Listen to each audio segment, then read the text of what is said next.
High আমার মিষ্টি বন্ধুরা, দেখো এই যে আমি ষষ্ঠীতে চলে এসেছি। তো আমার মা সব বাজার করে নিয়ে এসছে। কি বাজার করে এনেছে দেখো, এই যে রুই মাছ এনেছে, ইলিশ মাছ নিয়ে এসছে, চিংড়ি মাছ নিয়ে এসছে আর মাটন নিয়ে এসছে। তো চলো এগুলো আমরা ধুয়ে ধুয়ে পরিষ্কার করে নিই, তারপরে কি রান্না হবে, কি মেনু থাকছে আজকে ষষ্ঠীতে তোমাদের সঙ্গে সবটাই শেয়ার করব। দেখতে থাকো, আশা করি ভালো লাগবে। আমাদের বাড়ির মেন সদস্য একজন আছে, তো তার আজকে ব্রেকফাস্টে কি খাচ্ছে, ব্রেকফাস্টে কি করলো, তার বক্তব্য একটু শুনে নেওয়া যাক। বলো। হ্যালো গাইস, দেখো আমরা আজকে ব্রেকফাস্ট করছি। ব্রেকফাস্টে আজকে ম্যাগি। এবার খাও। দেখেন এবার এরকম করো, দু আঙুল দিয়ে। তাহলে নাম্মি নাম্মি দিদুনের হাতে রান্না মনিমা খুব ভালো।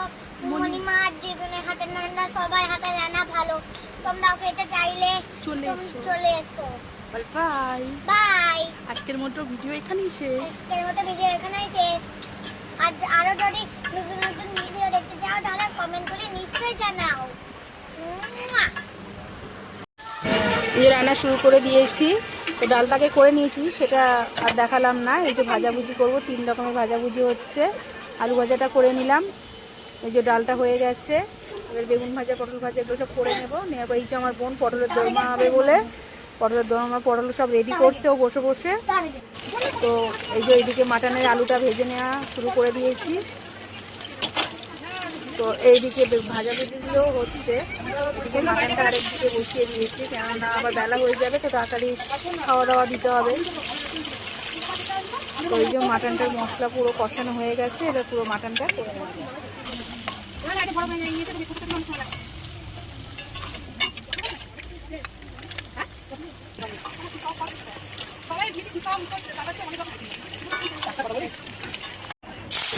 এদিকে এই যে আর একটা কড়াই ভাজাভুজি হয়েছিল, তো পটল ভাজার তেলটা ছিল ওর মধ্যেই আমি পটলের দোরমার পুরটা দিয়ে বানিয়ে নেবো। এই যে পেঁয়াজটা দিয়ে ভাজা করে একটু চিংড়ি মাছগুলো দিয়ে দিলাম। এবার পটলের পুরটা এখানটায় বানিয়ে নিচ্ছি।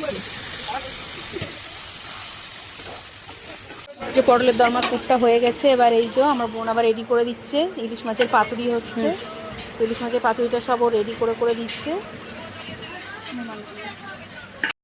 এই যে আজকে আমাদের মেনু সব রেডি। ডাল, 3 রকমের ভাজা, পটলের দোরমা, ইলিশ মাছের পাতুরি, মাটন কষা, চাটনি, পাঁপড়, দই মিষ্টি তো আছেই।